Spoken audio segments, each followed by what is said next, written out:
बुलढाणा जिल्ह्यात केवळ 27% वाहनधारकांनीच लावल्या HSRP नंबर प्लेट. हाय सिक्युरिटी नंबर प्लेट लावण्यासाठी 30 नोव्हेंबरपर्यंत मुदत. राज्यात 2019 पूर्वीच्या वाहनांना हाय सिक्युरिटी नंबर प्लेट बसवण्याचे काम सुरू आहे. बुलढाणा जिल्ह्यात 2019 पूर्वी 2,90,291 वाहनांची नोंद करण्यात आली आहे.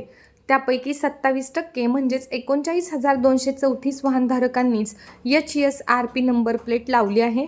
तब्बल 73% वाहनांना अद्यापही HSRP नंबर प्लेट लावणे बाकी आहे.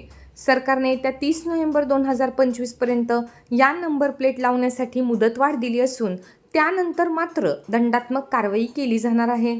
त्यामुळे जिल्ह्यातील उर्वरित वाहनधारकांनी आपल्या HSRP नंबर प्लेट लवकरात लवकर लावण्याचे आवाहन बुलढाणा उपप्रादेशिक परिवहन कार्यालयामार्फत करण्यात येत आहे.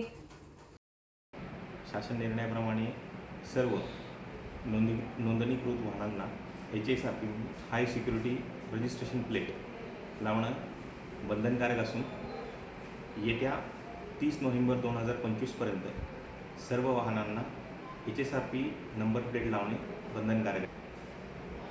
उपप्रादेशिक परिवहन कार्यालय बुलढाणामध्ये 2,90,291 वाहनांना अद्याप हाय सिक्युरिटी रजिस्ट्रेशन प्लेट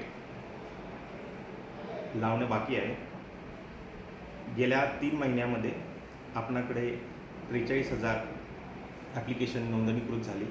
त्यापैकी 36,200 एवढ्या वाहनांना HSRP लावण्यात आलेले. विशेषतः या नोंदणीकृत वाहनांचं HSRP लावण्याचं प्रमाण हे अत्यल्प दिसून येत आहे. तर